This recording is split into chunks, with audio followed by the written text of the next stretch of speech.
Hey there, y'all. I'm thinking about, I actually wasn't thinking about the Finding Freedom event, but I'm thinking about it now after I was reading this morning in John. I came out here to do some journaling, but then as I was coming out here trying to beat the rain, some of my reading from John this morning just started coming over me, and I just wanted to encourage you.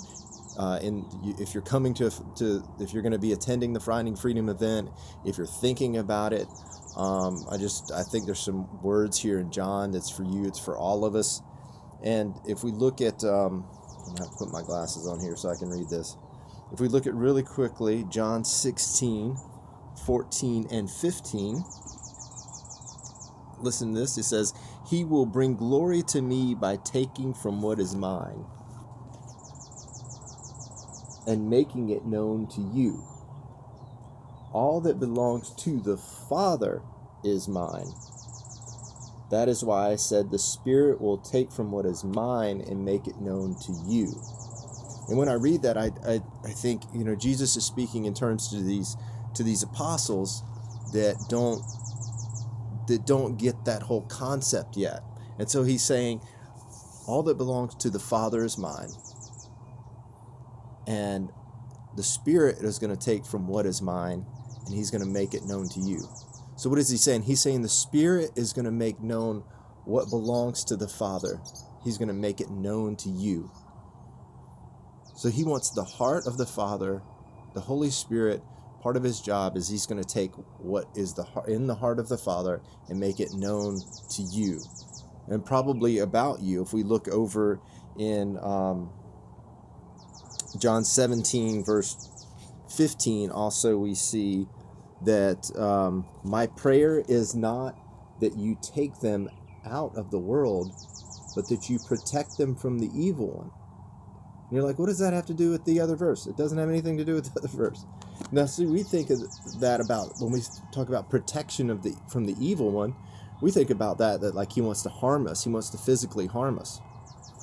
But if we look over in John 8:44, what do we see about the evil one? It says right here that he's talking to Pharisees, of course. He says, you are of your father the devil, and you want to carry out your father's desires.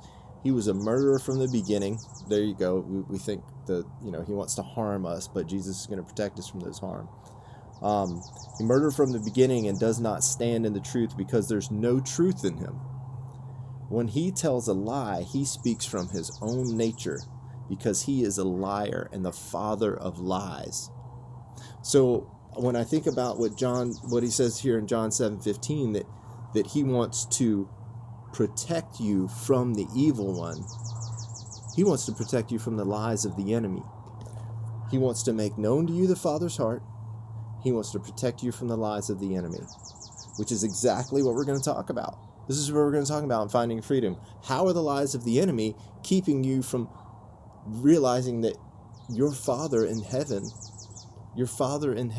wants you to know what's in his heart, what's in his mind. He wants you to know that about you. And so that's just my thoughts from this morning. I inspire you a little bit getting ready for the event, or if you're thinking about the event, make you go, okay, yeah, I need that. And this isn't just for the people that are struggling and down and out. I'm talking about for people who are believing lies that because they're strong and because they're able, because they can make money, that they have some responsibility to take care of everybody, and they don't get to have that intimate time with God. Their job is to support everybody else, to be strong. That's their job. But you know what? That's not really what the Father's heart is for you. The Father wants to protect you from the lie that it's just your job to be strong. Because it's not just your job to be strong. It's your job to be his son or his daughter and to lean into him and to cry if you have to with him and to be intimate and to be open. And so I just want to encourage all of you as the event's coming up, starting this coming Monday evening. You can go register. There's a couple of slots left in the breakthrough groups, but not many. I think like 2 or 3 in each male or female groups. But so go to the link, Join the event. Replays will be available, and we will see you next Monday.